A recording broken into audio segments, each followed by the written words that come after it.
Ladies and gentlemen, Stephen A. Smith. Yeah, Stephen A. What up, fellas? What's going on, everybody? How y'all doing? Hey, I thought we were getting a lavender. You killed him this morning on TV, pal. Well, yeah, I did. I had to just show.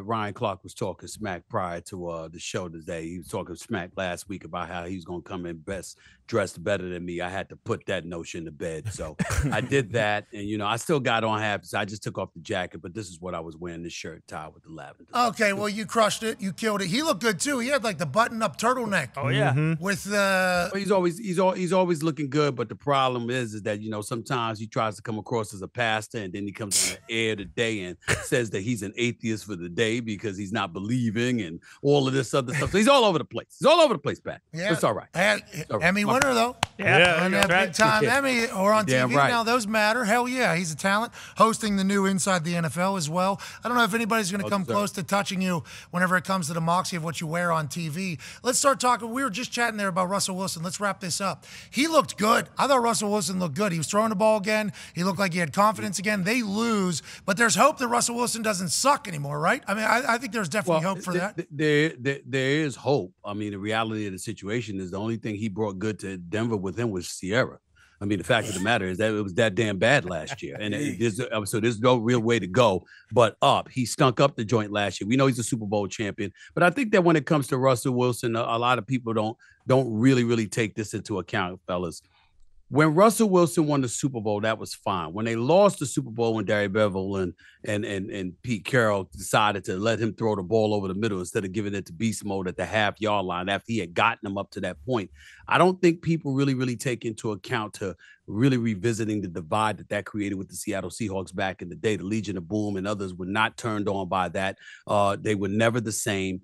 And then ultimately, when the keys to the throne were handed to Russell Wilson per se, and obviously he was more than respectable. He got him to the playoffs continuously and what have you.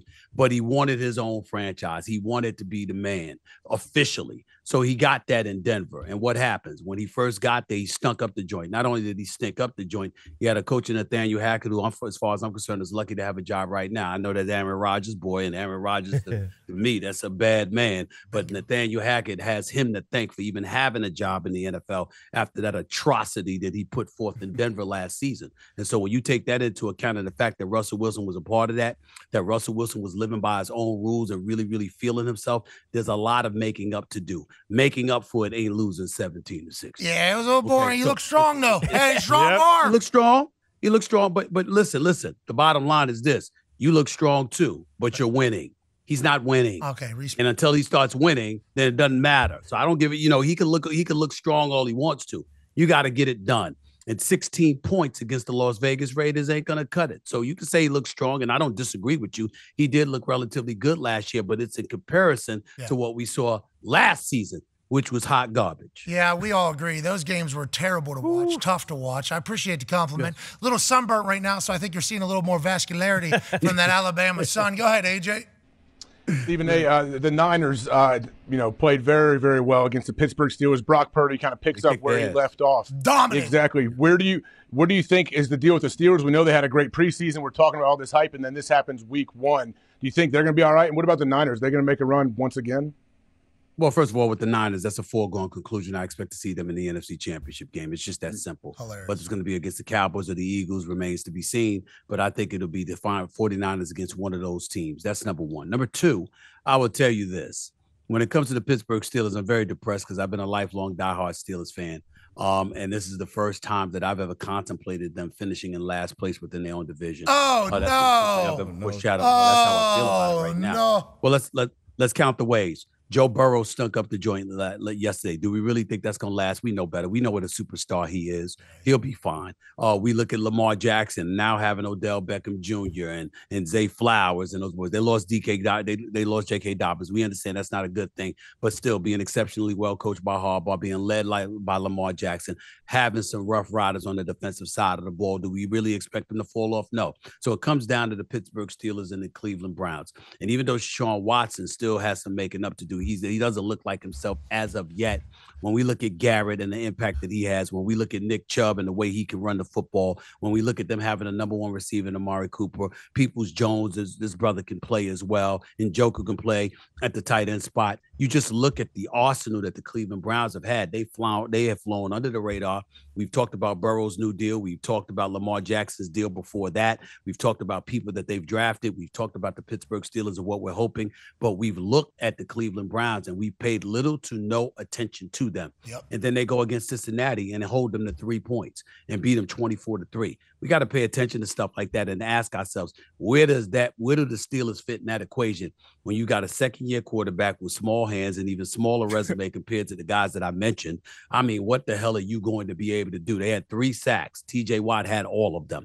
Nobody else recorded a sack. And, San Francisco punked them. Let's just call it what it is. They punked them yesterday. And so I don't expect that to last. I don't expect everybody to be able to do that. But I am worried about the Steelers, significantly so. Yeah, if you look around the AFC North, we always say it's a quarterback-driven league. 3 highest-paid quarterbacks pretty much are in the AFC North, except for the Pittsburgh Steelers. So you would start putting some math together. Maybe the Steelers are going to be in trouble. And last question for me before the boys have a question for you. Buddy. Huh? Buddy. I know you're wearing lavender suits, looking very cool. Mm-hmm. This might be the year where you put that cowboy hat on, walk into Dallas, and they got an actual team. Not just a house of cards, not just a hype machine, not just an AI Jerry Jones in their stadium, an actual real-life good football team that's going to be forced down our throats on primetime television every single week. They looked unbelievable last night against the Giants, and the football gods were on their side. Stephen A., are you a little bit worried about this whole thing getting shoved in your face? My man, props to the Dallas Cowboys. They beat Saquon Barkley in a bag of chips. Congratulations. I'm really, really touched. I'm really, really touched by what I saw them do against the New York Giants. Oh, please, spare me. 2 years ago, they had Dak, they had Ezekiel Elliott, Tony Pollard was a backup, Amari Cooper was a number 1, CeeDee Lamb was there, Michael Gallup was there, Dalton Schultz, a reliable weapon at the tight end spot, was there for them. They went home to the San Francisco 49ers. Last year, Micah Parsons, obviously in his second year, this guy burst onto the scenes. We know what a stud that he is. Dan Quinn's, patrolling the defense. They look absolutely positively elite defensively last year. And all I said to everybody was, be patient. Just wait for it. They won't let you down. When something can go wrong, it will go wrong. And for the 27th consecutive year, I've been absolutely right. I mean, damn. I mean, the Dallas Cowboys make me look like a prophet, for crying out loud. This is what it is. And so now we get to this particular season. And what are we saying? We look at this defense, particularly with the pickup of Stephon Gilmore. This brother's all-world. He's elevated their cornerback room. You guys know football a hell of a lot better than me. I'm just a reporter who covered it. You guys played it. You know it. Mad respect and love for your knowledge. You know what he brings to the table with Diggs, with Parsons, with Lawrence and the crew. We get that. Quinn's patrolling the defense. They are going to be elite. They are arguably the best defense in the game. Speed, athleticism. They get after it, and Micah Parsons, that dude. But it still comes down to Dak. Trust me on this. Trust me. It comes down to Dak Prescott. Now, I know Trent Dilfer won the Super Bowl with the Ravens. And I know Hostetler won the Super Bowl with the Giants. And I get stuff like that. I understand. Jeez. I understand. But let me tell you something right now. They were guys that fit in. They weren't the team per se. They just played the position, and they were assigned to do their job. Jeez. That's not what Jerry Jones is paying Dak Prescott over $40 million for. That's not why they're thinking about resigning Dak Prescott for 7 years, for several years, averaging over $50 million. You're the quarterback of America's team worth $9 billion when everybody else on average is worth $5 billion. You're worth $9 billion. You got the star in your helmet. You're playing the $1 billion playpen. You're America's team. Forbes magazine talks about you. Everybody in America is root for you or against you. Nobody's indifferent about you. You're world renowned, the number 1 sports brand in America, easy, and definitely one of the top sports franchises in the world. You're not supposed to have an average quarterback. Dak Prescott knows that. CeeDee Lamb's the number 1 receiver. Gallup is still there. You picked up Brooks. Pollard's your running back. Now your offensive line is considered to be good. What's the excuse? Dak Prescott. Jeez. Just be patient. Jeez. Be patient. You brought it. I mean, Trent Dilfer caught a ricochet shot in there. Man. So did Dak, though. Dak, you really rounded up a lot. You're like, hey, listen, everybody can get it real quick. If I'm going to have to do this, I'm going to have to paint the picture properly. You're like Bob Ross there. They went 12 and 5 the last 2 seasons. Why are we walking around acting like it's some epiphany that they're respectable and they're a championship contender? They were that way the last few years, but they nosedived when it counts. Just be patient. That's all you got to do. Just be patient. You know what I'm saying? Yeah. They won't let you down. I promise you, they ain't gonna let you down. Hey, this is what they do. Big Mike McCarthy calling plays again. Seems like it went well. Didn't really have to do much because the defense and special teams got them a 2-score lead. And I'm not saying what you said. No. Do not bring me into your, sphere of this entire thing. 40-zip, first shutout of 40 points or more since like 1999 or something. Speaking of, we are wrapping up on ESPN. The show will continue at YouTube and on ESPN+. Stephen A. Smith will continue to join us. Scott Van Pelt joins us in the next hour tonight. His big debut for Thanks for watching ESPN on YouTube. For live streaming, sports, and premium content, subscribe to ESPN+.